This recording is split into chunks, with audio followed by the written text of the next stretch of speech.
Hi, and welcome back to Sarah's Music.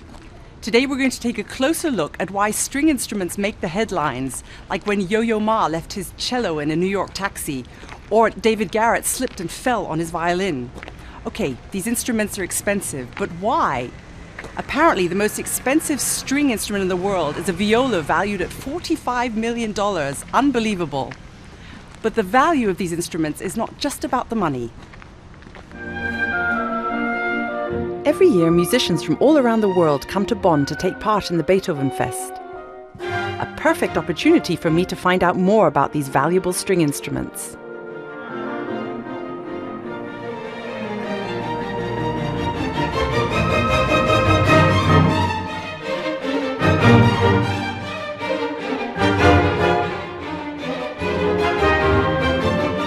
This year, the City of Birmingham Symphony Orchestra performed all 9 Beethoven symphonies, and I asked 2 of the string players to tell me about their instruments.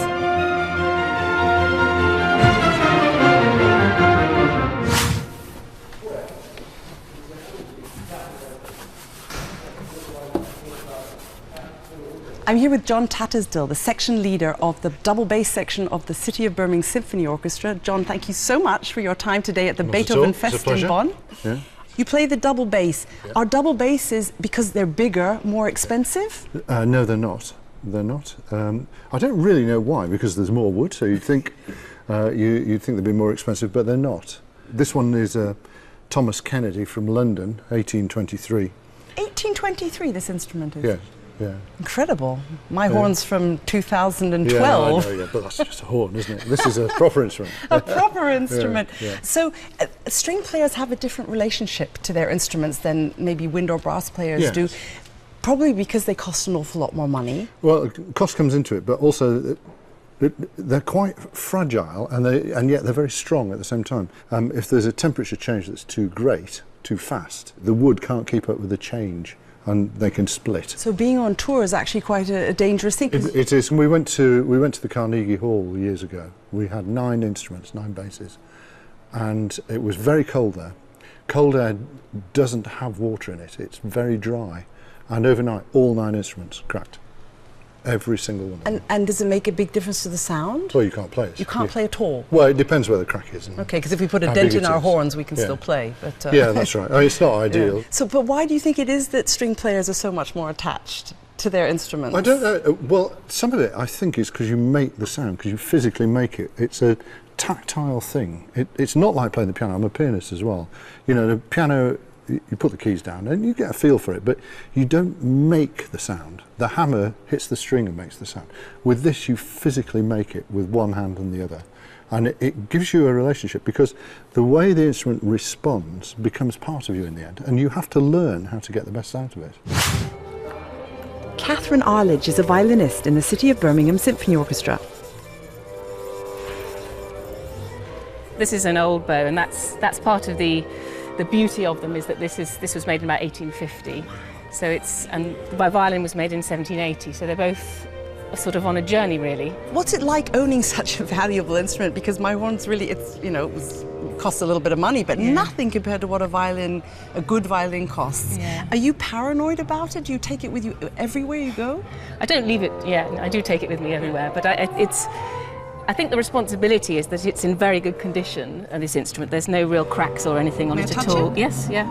So it's, like many of them, it's rare to get to 234 years old without cracks and things. So it feels like a great responsibility. It's like looking after somebody else's baby, on its journey.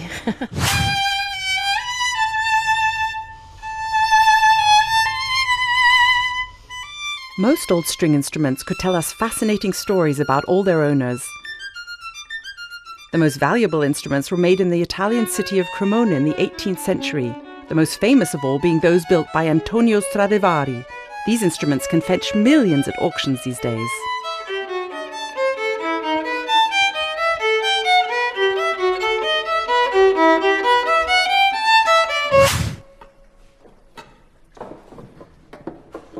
Daniel Kogge is a well-known German violin maker, and if anyone can explain the Stradivari myth, it's him.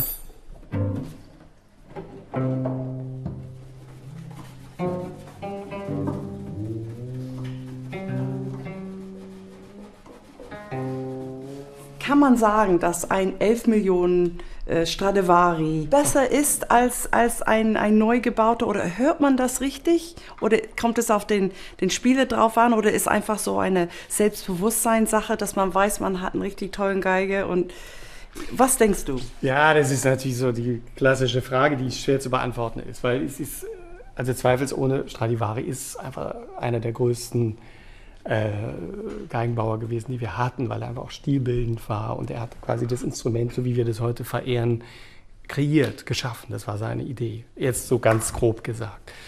Ob man das am Ende hört, es gibt viele Blindtests, wo man sagt, der Neubau klingt viel besser als die alte Stradivari. Es hängt auch sehr viel vom Spieler ab, weißt, wie der sich darauf zurechtfindet, wie er damit umgehen kann. Ist er gewohnt, auf dem Instrument zu spielen? Es gibt sicher Spieler, die auf einem modernen gebauten Instrument sich erstmal besser zurechtfinden als auf irgendeiner launischen Stradivari, weil so die 3 Jahre vielleicht nicht gespielt wurde. Deswegen ist der Neubau, und der hat einfach also wir nennen das Neubau, neu gebaute Instrumente, haben einen unglaublichen wichtigen Stellenwert mittlerweile und er hat unglaublich an Qualität zugelegt. So vor 20, 30 Jahren war so ein neu gebautes Instrument, das wollte man nicht anfassen, das fiel auch sofort auf. Mittlerweile sieht es super aus, klingt richtig gut.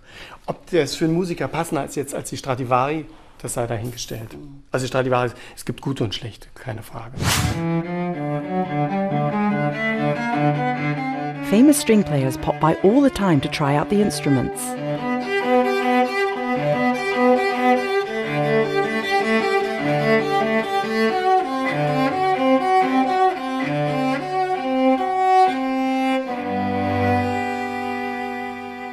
Ich bin jetzt hier mit Alban Gerhardt, einer meiner Lieblingscellisten überhaupt.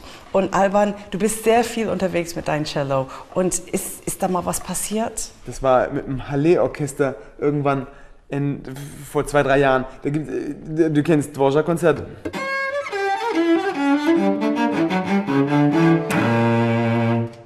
Ich traue mich jetzt auch gar nicht mehr richtig in der Generalprobe. Dann bin ich schnell gerannt, habe meinen Ersatzbogen geholt und dann kommt die Parallelstelle. Der zweite Bogen. Innerhalb von 4 Minuten habe ich 2 Bögen gebrochen. Ich saß wirklich da und so. Und da wurde mir zum ersten Mal bewusst, dass eigentlich das Cello zwar wichtig ist, aber ein Bogen wirklich die Verlängerung ja von unserem Arm ist. Und dass der Bogen an sich den Klang macht.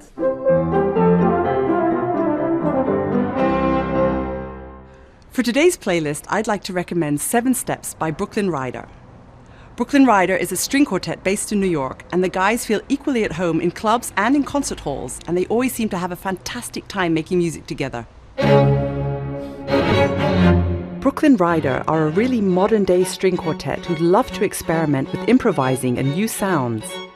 On their album 7 Steps, they also offer a beautiful interpretation of Beethoven's String Quartet Opus 131.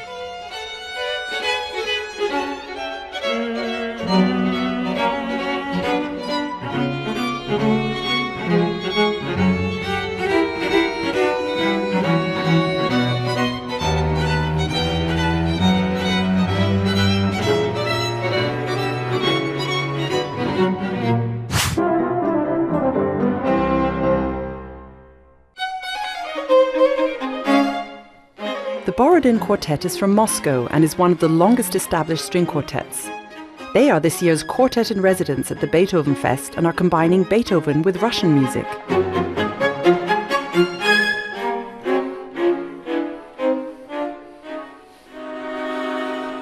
Did you hear that there was a viola that was supposed to be worth $45 million? Did you hear that about this? We heard about it, yeah. Can you imagine? No, we will not buy it. You will not buy it.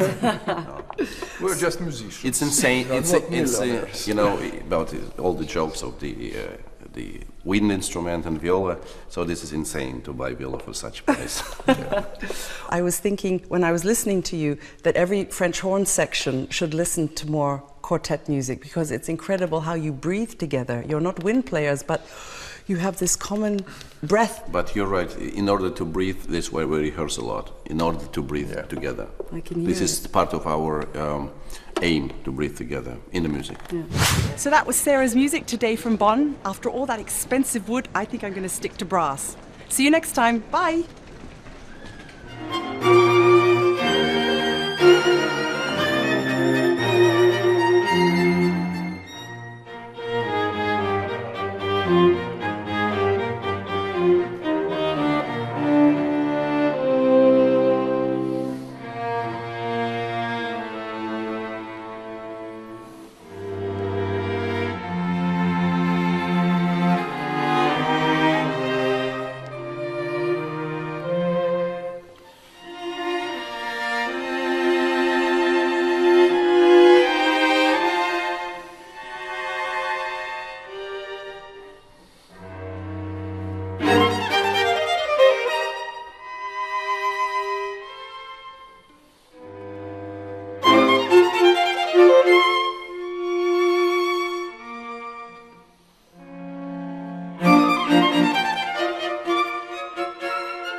Ich konnte früher mal Permanente atmen, geht nicht mehr. Scheiße.